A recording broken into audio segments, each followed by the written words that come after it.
கது அஃப்லஹ மன் அஸ்லம வ ருஸிக கஃபாஃபன் வ கன்னா அல்லாஹு பிமா ஆத்தாஹ். அல்லாஹ்வின் தூதர் சொல்கிறார்கள், ஒருவர் வெற்றி அடைந்து விட்டார். யாரு இஸ்லாத்தை ஏற்று அவருக்கு போதுமான அளவுக்கு ரிஸ்க் கொடுக்கப்பட்டு, ருஸிக கஃபாஃபன் போதுமான அளவுக்கு ரிஸ்கை கொடுத்து, வ கன்னா அல்லாஹு பிமா ஆத்தாஹு அல்லாஹ் அவருக்கு கொடுத்தரை அவர் போதும் என்று ஏற்றுக்கொண்டவர், இவர் வெற்றி அடைந்து விட்டார் என்று நபி ஸல்லல்லாஹு அலைஹி வஸல்லம் அவர்கள் சொன்னார். ஒரு முஸ்லீம் வெற்றி அடைவதற்கு ரெண்டு முக்கியமான ஒன்று, அல்லாஹ் அவருக்கு போதுமான செல்வம். போதுமான செல்வம் என்பது என்ன? அதிகமும் இல்லை, குறைவும் இல்லை. ரொம்ப ஓவராகவும் அல்லாஹ் எனக்கு கொடுக்கல, கஷ்டப்பட்டு அடுத்தவன்ட கையேந்திர அளவுக்கு கம்மியாகவும் எனக்கு கொடுக்கல. அவர் தான் போதுமான அளவு செல்வம் கொடுக்கப்பட்டவர். அடுத்தது அந்த கொடுக்கப்பட்டதை போதுமானதாக ஏற்றுக்கொண்டவர்.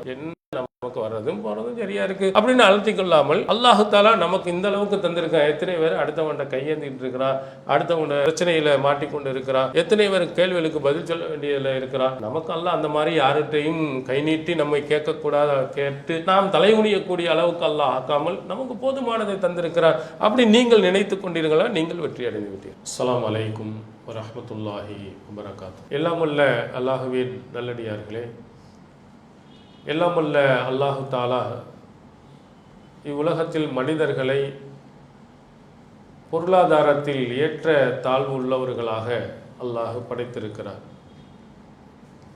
சிலரை ஏழைகளாக, சிலரை நடுத்தர வர்க்கத்தினர்களாக, சிலரை செல்வந்தர்களாக அல்லாஹு தாலா படைத்திருக்கிறார். இதில் ஏழைகளாகவும் நடுத்தர வர்க்கத்திலும் இருக்கக்கூடியவர்கள் தங்களுடைய வாழ்நாளில் பொருளாதாரத்திற்காக வேண்டி ஏராளமான கஷ்டங்களையும் சிரமங்களையும் எடுத்துக்கொள்கிறார்கள். ஏராளமான செல்வங்கள் நம்முடைய கைகளில் இருந்தால்தான் மகிழ்ச்சியாகவும் சந்தோஷமாகவும் நாம் வாழ முடியும் என்றும் எண்ணுகிறார்கள். ஆனால் திருமறை குர்ஆனையும் நபிமொழியையும் நாம் எடுத்து பார்த்தால், அல்லாஹ் நமக்கு கொடுத்திருக்கக்கூடிய அந்த பொருளாதாரத்தில் இறைவனுடைய பரக்கத் வந்துவிட்டதென்றால், எவ்வளவு குறைவான பொருளாதாரம் நம்மிடத்தில் இருந்தாலும் நாம் மகிழ்ச்சியாகவும் சந்தோஷமாகவும் கவலை இல்லாமலும் இருக்கலாம் என்பதை நமக்கு வலியுறுத்துகிறது. அல்லாஹ் தஆலா நமக்கு கொடுத்திருக்கக்கூடிய செல்வத்தில் பரக்கத்தை, அருள் வளத்தை அல்லாஹ் தஆலா கொடுத்து விட்டான் என்றால், நமக்கு மிகப்பெரிய பொருளாதார வாழ்வில் கிடைக்கும் எல்லா நன்மைகளும் அதன் மூலமாக நமக்கு கிடைத்துவிடும். இந்த பரக்கத்து என்ற அந்த அரபி சொல்லுக்கு நீங்கள் அகராதி நூல்களை நீங்கள் பார்த்தால் அந்நிமா வ ஜியாதா என்ற பொருளை கொடுத்திருக்கிறார். நிமா என்று சொன்னால் வளர்வது, ஜியாதத்துன்னா அதிகமானது. நமக்கு இருக்கக்கூடிய அந்த குறைந்த செல்வத்தில் நிறைந்த நன்மைகளை, பயன்களை பெற்றுத்தரக்கூடியது தான் பரக்கத் என்பது. நமக்கு அல்லாஹ் கொடுத்திருக்கக்கூடிய குறைந்ததாக இருந்தாலும் அந்த குறைந்த பொருளின் மூலம் நம்முடைய தேவைகளை எல்லாம் முழுமையை பெற்றுக்கொள்வோமேயானால் நம்முடைய பொருளாதாரத்தில் அல்லாஹ் அருள்வளம் செய்திருக்கிறான், பரக்கத் கொடுத்திருக்கிறான் என்பது பொருள். அதனால்தான் நபி ஸல்லல்லாஹு அலைஹி வஸல்லம் அவர்கள் அடுத்தவர்களுக்கு துஆ செய்கின்ற பொழுது இந்த பரக்கத்தை கேட்டு துஆ செய்திருக்கிறார்கள். உம்மு சுலைம் ரலியல்லாஹு அன்ஹா அவர்கள், சஹீஹுல் புகாரி நீங்கள் பார்க்கலாம், தன்னுடைய மகன் அனஸை நபிகளாரிடத்தில் கொண்டு வந்து அவருக்காக வேண்டி பிரார்த்தனை செய்ய சொல்கிறார். அந்த பிரார்த்தனையில் நபி ஸல்லல்லாஹு அலைஹி வஸல்லம் அவருக்காக என்ன செய்கிறார்? பாரிக் லஹு ஃபீமா ஆதைதஹு, இறைவா நீ இவருக்கு எதை கொடுக்கிறாயோ அதிலே உன்னுடைய பரக்கத்தை நீ கொடு. நீ என்ன கொடுத்தாலும் சரி, என்ன பொருள்களை நீ கொடுத்தாலும் சரி, அது எதுவாக இருந்தாலும் சரி, உன்னுடைய பரக்கத் அதில் கிடைக்கட்டும். இறைவா உன்னுடைய பரக்கத்தை அதில் இறக்கி வை என்று நபி ஸல்லல்லாஹு அலைஹி வஸல்லம் அவர்கள் அனஸ் ரலியல்லாஹு அன்ஹு அவர்களுக்கு துஆ செய்யும் போது இப்படி கேட்டிருக்கிறார். அதனால்தான் நாம் திருமணம் நடக்கின்ற பொழுது மணமகனுக்கு நாம் இப்படித்தான் பிரார்த்தனை செய்வோம், பாரக்கல்லாஹு லக வ பாரக அலைக், உனக்கு அல்லாஹ் தஆலா பரக்கத் செய்யட்டும் என்று சொல்லுவோம். காரணம், தனி மனிதனாக இருந்தவனுக்கு இன்னொரு செலவு கூடுகிறது. மனைவி என்பவள் வருகிறார், பிறகு குழந்தைகள் வர வாய்ப்பு இருக்கிறது. இப்படி செலவினங்கள் நிறைய வருகின்ற பொழுது அல்லாஹ் உனக்கு கொடுத்ததில் நிறைய பரக்கத்தை தந்து உனக்கு கஷ்டங்கள் இல்லாத ஒரு மகிழ்ச்சியான மன நிறைவான ஒரு வாழ்வை தரட்டும் என்ற கருத்தில் தான் நாம் மணமகனுக்கும் கூட இது மாதிரி பிரார்த்தனையை நாம் செய்கிறோம். நபி ஸல்லல்லாஹு அலைஹி வஸல்லம் அவருடைய காலத்தில் வாழ்ந்த அந்த செய்திகள் நீங்கள் பார்த்தால் அந்த பரக்கத்து என்பது எவ்வளவு முக்கியத்துவம் வாய்ந்தது, அதை நாம் எவ்வளவு அல்லாஹ்விடத்தில் கேட்க வேண்டும் என்பதை விளங்கிக் கொள்ளலாம். ஜாபிர் பின் அப்துல்லா ரலியல்லாஹு அன்ஹு அவர்கள், அவருடைய தந்தை அப்துல்லா பின் ஹராம் ரலியல்லாஹு அன்ஹு அவர்கள் உஹது போர்க்களத்திலே கொல்லப்பட்டு விட்டார்கள். அவர்கள் மிக கடுமையான முறையில் முகங்கள் மற்ற உறுப்புகள் எல்லாம் சிதைக்கப்பட்டவர்களாக கொல்லப்படுகிறார்கள். ஆனால் இது உஹது போர் என்பது பத்ர் போருக்கு பழிவாங்கும் நடவடிக்கை. முஷ்ரிக்கீன்களினுடைய கடும் கோபம், ஆனால் அபூஜஹில், உத்பா, ஷைபா போன்றவர்கள்லாம் பத்ர் போர்க்களத்தில் கொல்லப்பட்டதினால் உஹது போர்க்களம் அதுக்கு பழிவாங்கும் நடவடிக்கையின் காரணத்தினால் ரொம்ப ஆக்ரோஷமாக தாக்கியிருக்கிறார். அந்த தாக்குதல் எப்படின்னா, இறந்து போய்விட்டால் எங்கேயுமே விட்டு போயிடுவாங்க. இறந்து போனவர்களை கூட முகம், கைகால் எல்லாத்தையும் கிழித்து எடுத்திருக்கிறார். அதில் ஜாபிர் பின் அப்துல்லா ரலியல்லாஹு அன்ஹு அவர்களுடைய தந்தை அப்துல்லா பின் ஹராமும் அவ்வளவு கோரகமாக கொல்லப்பட்டிருந்தார். அதனால் நபி தோழர்கள் எல்லாம் அவன் மகன் ஜாபிர் ரலியல்லாஹு அன்ஹுங்களுக்கு அவன் முகத்தை காட்ட மாட்டேன்னு சொன்னாங்க. ஏன்னா பிள்ளையானால் அதை தாங்க முடியாது, இவ்வளவு மோசமாக கொல்லப்பட்டிருக்கிறனால வேண்டாம், அவருக்கு காட்ட வேண்டாம்னாங்க. ஆனால் அல்லாஹ்வின் தூதர் அவர்கள் அனுமதி கொடுத்தாங்க. அதில் அப்துல்லா பின் ஹராம் ரலியல்லாஹு அன்ஹு அவர்கள் கொல்லப்பட்ட நேரத்தில் அவர் நிறைய கடன்களை விட்டு சென்றார். அதே மாதிரி நிறைய பிள்ளைகளையும் விட்டு சென்றார். ஜாபிர் ரலியல்லாஹு அன்ஹுக்கும் 9 சகோதரிகள், 9 பொம்பளை பிள்ளைய பார்க்க வேண்டிய பொறுப்பு இந்த ஜாபிர் ரலியல்லாஹு அன்ஹு அவங்களுக்கு தலையில் தான் விடிந்தது. தன்னுடைய தந்தை விட்டு சென்ற கடனையும் நிறைவேற்ற வேண்டிய பொறுப்பும் அவர்களுக்கு இருந்தது.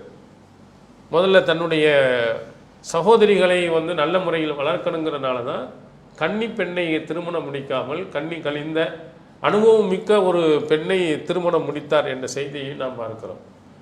அவள் கடனாளியாக இருந்தவர்கள் ஜாபிர் பின் அப்துல்லா ரலியல்லாஹு அன்ஹு அவர்களை கடுமையான முறையில் நெருக்கடிக்கு உள்ளாக்கினார்கள். பணத்தை கொடுங்க. அப்போ ஜாபிர் ரலியல்லாஹு அன்ஹு சொல்கிறாங்க, அந்த பேரித்தம்பழத்தை நான் உங்களுக்கு கொடுக்குறேன். அந்த கடனாளிகள் சொன்னார்கள், இந்த பேரித்தம்பழத்திலெல்லாம் உன்னுடைய கடனை அடைத்து விட முடியாது. அவங்களுக்கு எவ்வளோ கடன் என்று சொன்னால் ஏறத்தாழ 13 வசக் அளவுக்கு அவங்க கடனாளியாக இருந்திருக்கிறாங்க. ஒரு வசக் என்று சொன்னால் அன்றைய கால அந்த முகத்தல் அளவையில் 60 சா, ஒரு சாங்கிறது 2.5 கிலோ, ஏறத்தாழ 2 டன் அளவுக்கு 2000 கிலோ அளவுக்கு பேரித்தம்பழத்தை அவங்க கடனாளிக்கு கொடுக்கணும். ஆனால் இருப்பதை பார்த்தால் அவ்வளோவெல்லாம் வராது. இதெல்லாம் நான் வாங்கி கொள்ள முடியாது என்று கடனாளிகள் சொன்னபோது நபிகளாரிடத்தில் ஜாபிர் இப்னு அப்துல்லா ரலியல்லாஹு அன்ஹு அவர்கள் போய் முறையிடுகிறார்கள், அல்லாஹ்வின் தூதரே அவர்களே இப்படி ஒரு நெருக்கடி.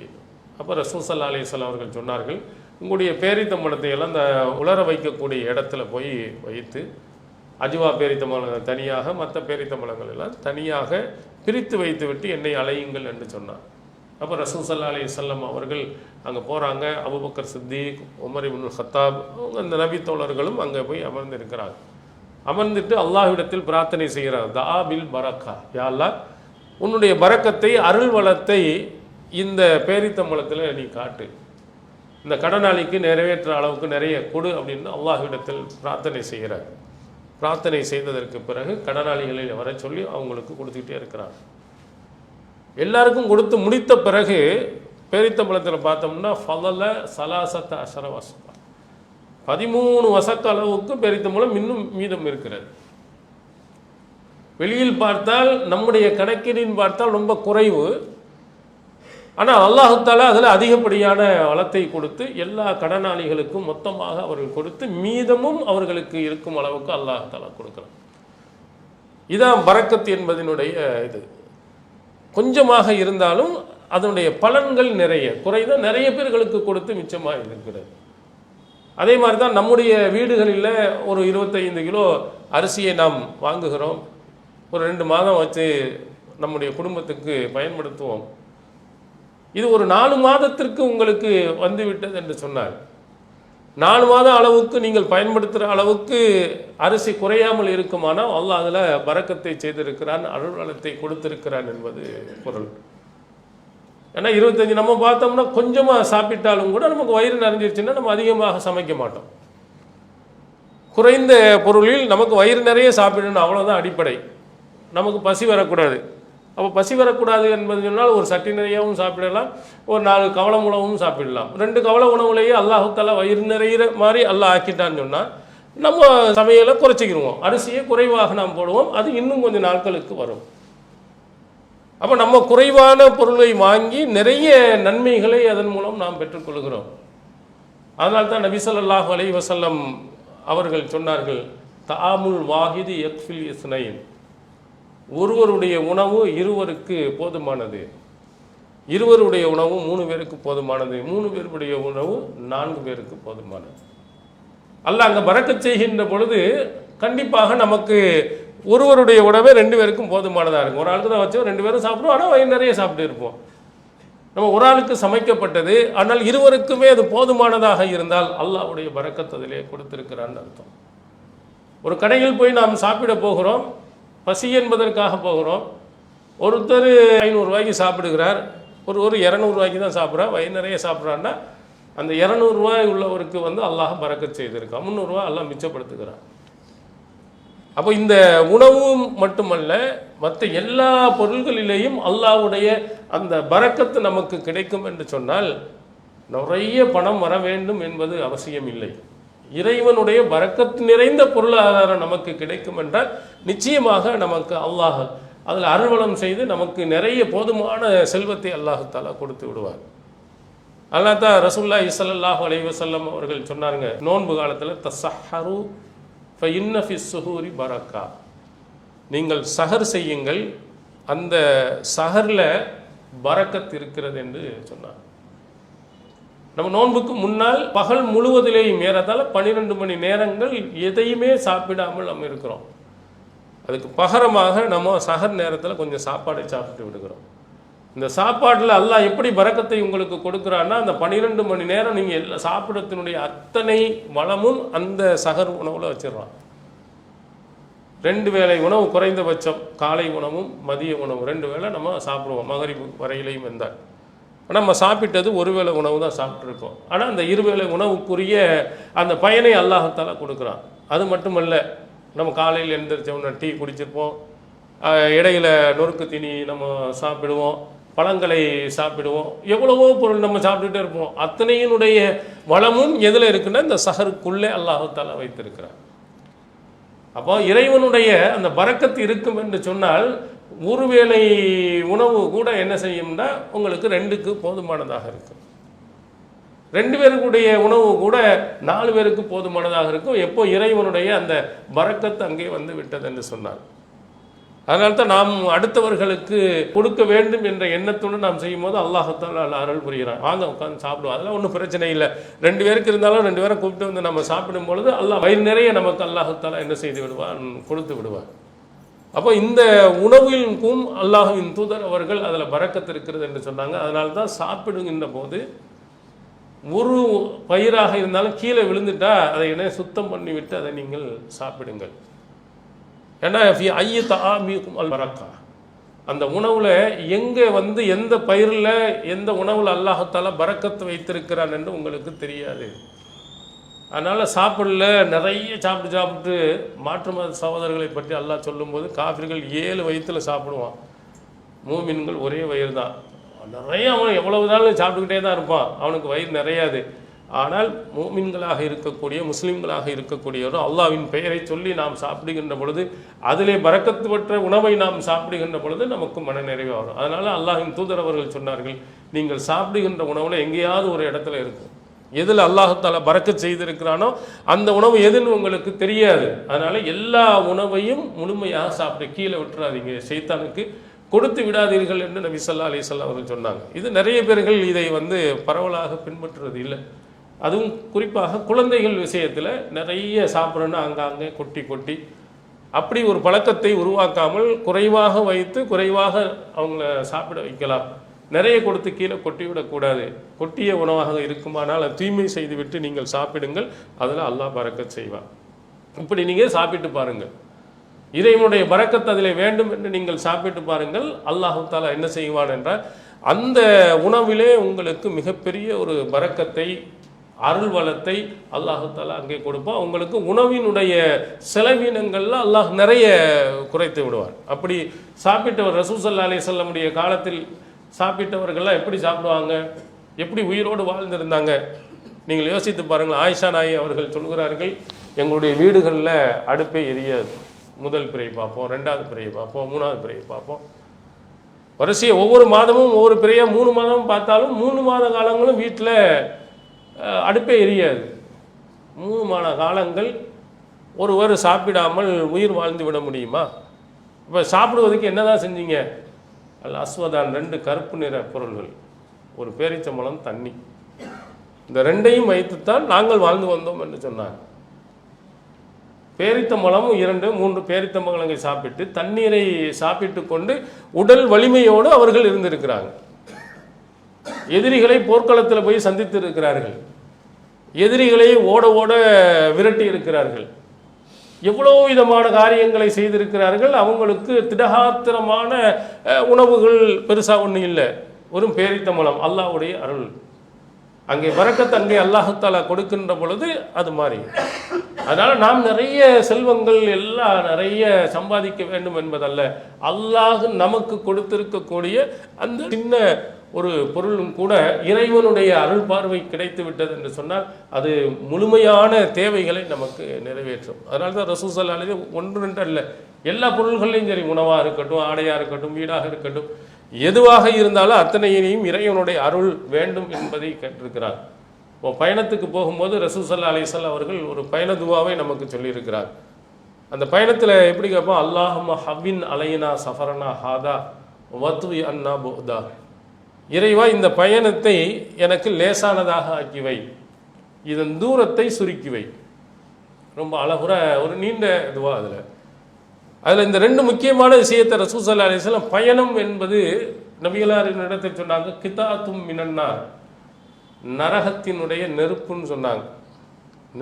நெருப்பினுடைய ஒரு துண்டு. அது பயங்கர டென்ஷன். நம்ம எந்த இப்போவுமே பஸ்ஸில் போனாலும் சரி, எதில் உடல் வலிமை, ரொம்ப கஷ்டம், சிரமம். நம்ம இவ்வளோ வசதியான இதில் கூட போயிட்டு ஒரு தூரமான பயணம் போயிட்டு வந்தோம்னா ஒரு நாள் முழுவதும் படுத்து தூங்கிடுவோம், ஒரு நாள் நம்ம ரெஸ்ட் எடுப்போம்.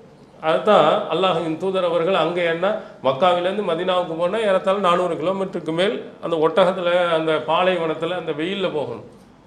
அப்போ அல்லாஹ்வின் தூதர் கேட்குறாங்க, அல்லாஹ்விடத்தில் கேட்ட துவாவில் இந்த பயணத்தை எனக்கு இலகுவானதாக ஆக்கிவை, தூரத்தை சுருக்கிவை. தூரத்தை சுருக்கி வைக்கின்னா பயண தூரம் குறைஞ்சிருமான்னு இல்லை. நம்ம 1000 கிலோமீட்டர் போயிட்டு வந்தாலும் ஒரு 50 கிலோமீட்டர் போயிட்டு வந்த ஒரு ஃபீலிங் இது அல்லாஹ் ஏற்படுத்தணும். எனக்கு அந்த மாதிரி கஷ்டம் இல்லாத அளவுக்கு இலகுவானதாக எனக்கு ஆக்கிவை.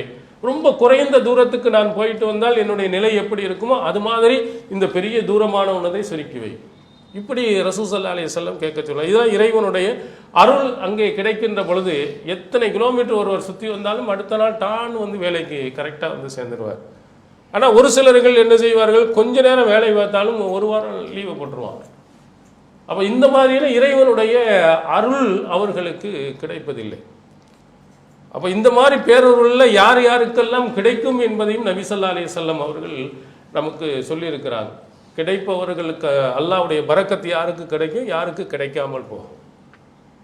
இறைவனை அஞ்சி உண்மை பேசுபவர்களாக, ஏமாற்றுவர்களாக இருந்தால் அல்லாஹ் தஆலா அவங்களுக்கு பரக்கத்தை செய்கிறான். பொய் பேசினா, அதே மாதிரி ஏமாத்துனா, இவங்களுக்கு அல்லாஹ் தஆலா அந்த பரக்கத்தை நீக்கிறான். சஹீஹுல் புகாரியில் நீங்கள் எடுத்து பார்க்கலாம். நபி ஸல்லல்லாஹு அலைஹி வஸல்லம் அவர்கள் வியாபாரத்தினுடைய ஒழுங்குகளை பற்றி நமக்கு சொல்லி தந்தாங்க. அதில் வியாபாரி ஒருவன் கொடுப்பவனும் வாங்குபவனும் எப்படி நடக்க வேண்டும் அதை ரசூல் ஸல்லல்லாஹு அலைஹி வஸல்லம் அவர்கள் குறிப்பிடுகிறார்கள். இன் சதகா வ பையனா வ பூரிக லஹுமா ஃபீ பையிஹிமா. அந்த வாங்குபவரும் கொடுப்பவரும் உண்மையை பேசி குறைகளை தெளிவுபடுத்தி கொண்டால் இருவர்களுடைய வியாபாரத்திலும் அல்லாஹ் தஆலா அருள் செய்வான். வாங்குற ஆளாக இருக்கட்டும் அல்லது கொடுக்குற ஆளாக இருக்கட்டும், 2 பேருமே கொடுக்கல் வாங்கல் கொடுக்கக்கூடியவர்கள் உண்மையை 2 பேருமே உண்மையை பேசினால், 2 பேருமே குறை நிறைகளை தெளிவாக பேசிக்கொண்டால், எதையும் மறைக்காமல் இருந்தால் அல்லாஹ் தஆலா அவருடைய வியாபாரத்தில் பரக்கத்தை செய்ய பூரிக லஹுமா ஃபீ பையிஹிமா. அவருடைய இருவருடைய வியாபாரத்திலேயும் பரக்கத் செய்யப்படும் என்று நபிகளார் அவர்கள் சொன்னாங்க. இன்று வியாபாரத்தில் எடுத்து பாருங்கள், எல்லாம் பொய்யும் ஏமாற்றும். நபிகளாருடைய காலத்தில் நிறைய ஏமாற்று வியாபாரங்கள் இருந்தது. அவனுக்கு அல்லாஹ் தஆலா பரக்கத் செய்ய மாட்டான். நபிகளார் ஒரு கடை வீதிக்கு சென்றபோது கோதுமையினுடைய குவியலில் கையை உள்ளே விட்டு பார்க்கிறார்கள். உள்ளே ஈரமாக இருக்கிறது, மேலே பார்த்தா காய்ந்து போய் இருக்கிறது. அப்போ ரசூல் ஸல்லல்லாஹு அலைஹி வஸல்லம் அவர்கள் கேட்குறாங்க, என்ன இது? அவர் வானத்துக்கான மழை பெஞ்சனால ஈரமாக போச்சு. அப்போது மழை பெஞ்சனால ஈரமானதை நீ மேல் பகுதியில் வைத்திருக்க வேண்டியதானே, ஈரமானதை உள்ளே வச்சுட்டு மேலே காஞ்சதை ஏன் காட்டுற? இப்போ மக்கள் என்ன செய்வாங்க, காஞ்ச தானியமாக இருந்தால் தானியம் நிறைய வரும், ஈரமாக இருக்குமானால் தானியம் குறைஞ்சிரும். ஏன்னா தண்ணியினுடைய எடையும் அதில் சேர்ந்து போயிடும். அப்போ காஞ்ச தானியம் நினைத்து கொண்டு வாங்கிட்டு போயிடுவாங்க. அவரை ஏமாத்துன்னு நினைக்கிறியா அப்படின்னு மண் ஹஸ்ஸ ஃபலைஸ மின்னின்னாங்க. யார் ஏமாற்றுகிறாரோ அவர் நம்மை சார்ந்தவர் இல்லை. இப்படி வியாபாரம் பண்ணி நிறைய செய்வான். இந்த மாதிரி பொய் பேசி ஏமாற்றி செய்யக்கூடியவர்கள் நிறைய பேர்கள் இருக்கிறாங்க. நபிகளார் இன்னொரு இடத்தில் சொன்னார்கள், அல் ஹலிஃபு, பொய் சத்தியம் செய்வது முனஃபிகத்துன் லிஸ்ஸல்ஆ, சரக்கை விற்க செய்யும். பொய்யான சத்தியம், இது உண்மைதான், இது ஒரிஜினல் தான், இது தரமானது தான், இது வெளிநாட்டில் உள்ளது தான், இப்படி எல்லாம் சொல்லி நீ செய்தாயானால் போகும். ஆனால் முக்கத்தும் லில் பரக்கா, பரக்கத்தை அது அழித்து விடும்னு சொன்னார். நிறைய விற்க வேண்டும் என்று நீ நினைக்கிறாய், அதை உனக்கு செஞ்சிடும். ஆனால் இறைவனுடைய அந்த பரக்கத் அருள்வளம் இருக்க, கொஞ்சம் இதில் நிறைய நன்மைகளை பெற வேண்டும் என்பது அதை அழிச்சிடும். நீ உண்மையை பேசி நீ நடந்தால், குறையை தெளிவுபடுத்தி நடந்தால் அல்லாஹு தஆலா உனக்கு அருள் வளம் செய்வார்.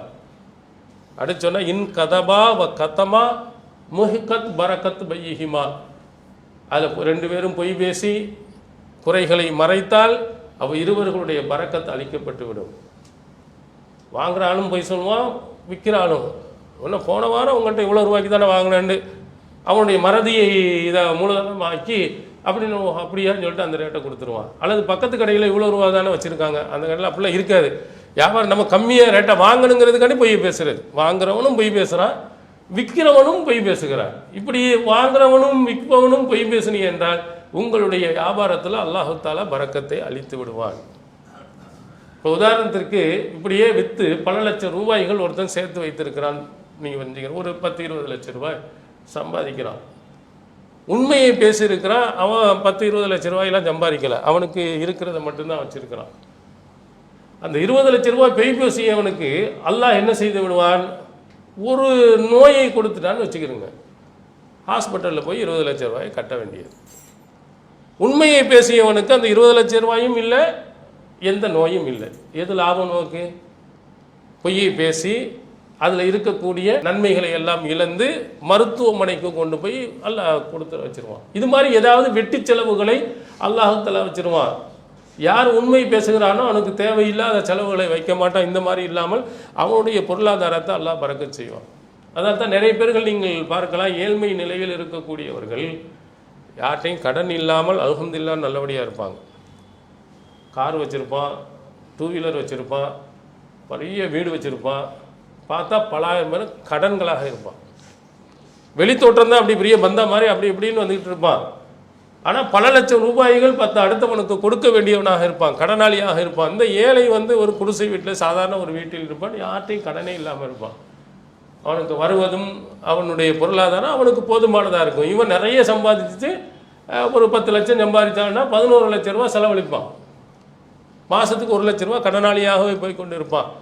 இவர் 15,000 ரூபாய் சம்பாதித்து இருப்பான், ஆனால் 14,000 ரூபாய் செலவழித்தா 1000 ரூபாயை சேமித்து வச்சிருப்பான்.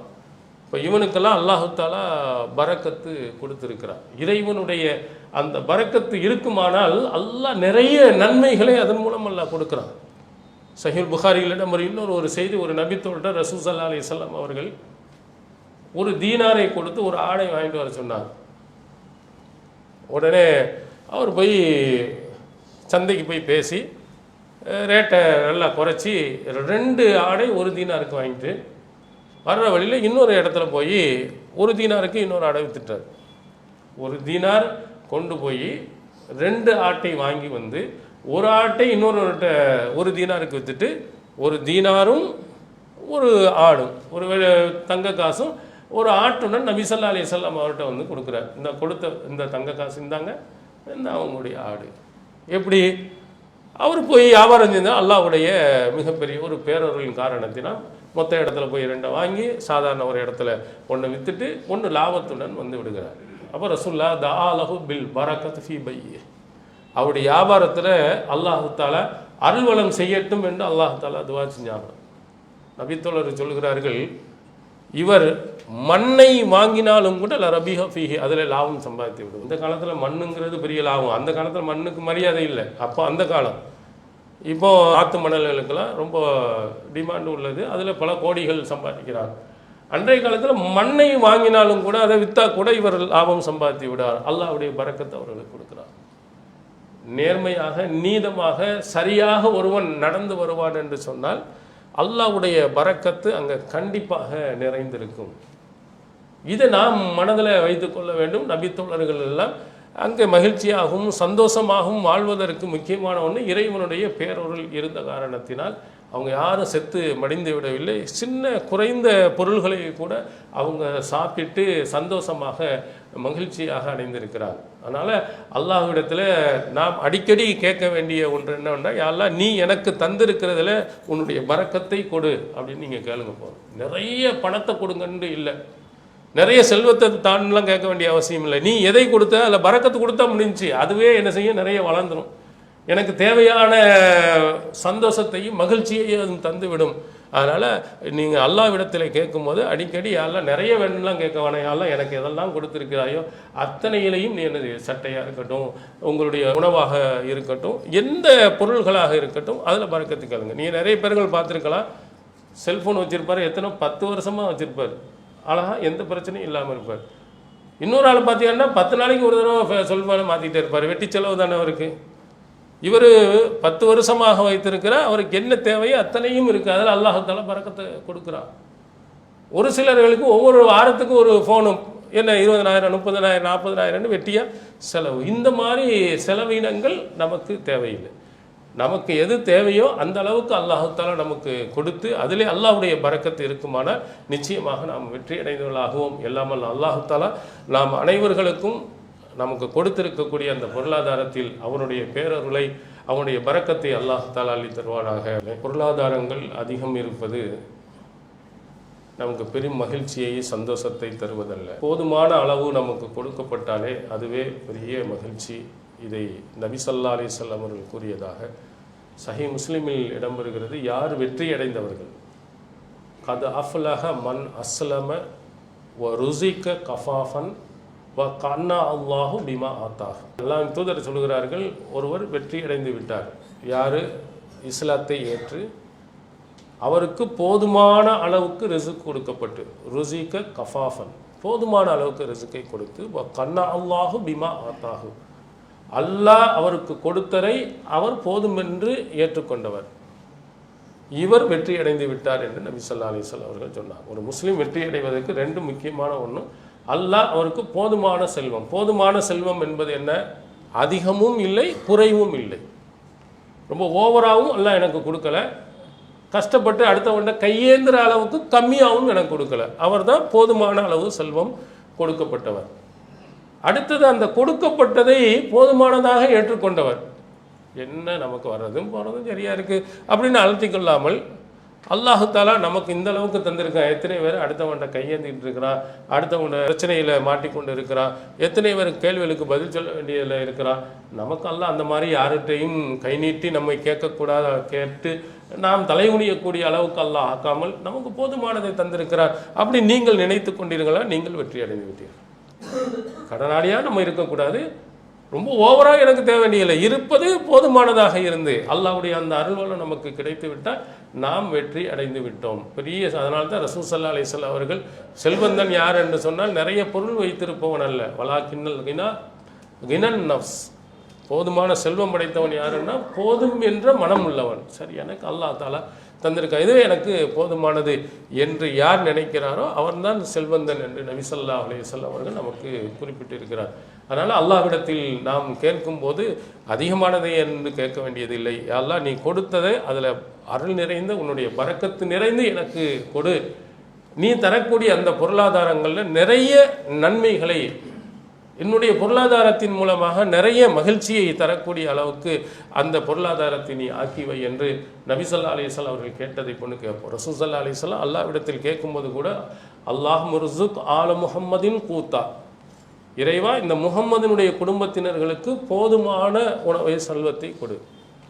நிறைய கேட்கல, அவங்களுக்கு சாப்பாட்டுக்கு வழிக்கு எவ்வளோ இருக்குமோ அவ்வளோ போதும். பெரிய கோடி கோடியெல்லாம் அவங்க கேட்கல. அவங்க கேட்டதெல்லாம் மறுமையில் தான் கேட்டிருக்கிறாங்க. இந்த உலகத்தில் எனக்கு தேவையில்லை, மறுமையில் நல்ல மகிழ்ச்சியாக சந்தோஷமாக இதை விடவும் அதிகமாக எனக்கு வேண்டும் என்று நபிகளார் அவர்கள் மறுமை நாளில் கிடைப்பதை பற்றி சொன்னாங்க. உமர் ரலியல்லாஹு அவர்கள் ரசூலுல்லாஹ்ட்ட கேட்கும்போது, இந்த பாயில் போட்டு இவ்வளோ கஷ்டப்படுறீங்க, சிரமப்படுங்க, கிஸ்ரா கைசர் போன்ற பெரும்பெரும் மன்னர்களெல்லாம் எப்படியெல்லாம் இருக்கிறார்கள் என்று சொன்னபோது நபிகளார் சொன்ன ஒரு வாசகம், இது இந்த உலகம் அவர்களுக்குரியது, நமக்கு மறுமை உண்டது, இதை நீ புரிந்து கொள்ளவில்லையான்னு கேட்டார்.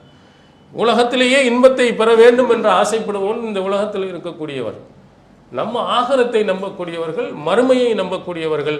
மறுமையில் அல்லாஹு தஆலா நமக்கு நிறைய இன்பத்தை தர வேண்டும், அதைத்தான் நான் ஆசைப்படுகிறேன். அதனால தான் இந்த முதுகுகளில் கோடுகள் வரக்கூடிய அளவுக்குள்ள ஒரு பாய்களில் நான் படுக்க வேண்டிய நிலைமை இருக்கிறது. நான் மறுமையை தான் எதிர்பார்த்திருக்கிறேன் என்று நபி ஸல்லல்லாஹு அலைஹி வஸல்லம் சொன்னார். அதனால் இந்த உலகத்திலும் வாழ வேண்டும். அதனால் இந்த உலகத்தில் அடுத்தவரிடத்தில் கையேந்தாத அளவுக்கு, மறுமையில் வெற்றியடைய அளவுக்கு நாம் இந்த உலகத்தில் போதுமான ஒரு செல்வத்தை அல்லாஹ்விடத்தில் கேட்போம். அல்லாஹ் தஆலா அதில் அருள் வளத்தையும் தர அல்லாஹ்விடத்தில் பிரார்த்தனை செய்வோம். ஆகிர் தாவனா அல்ஹம்துலில்லாஹ்.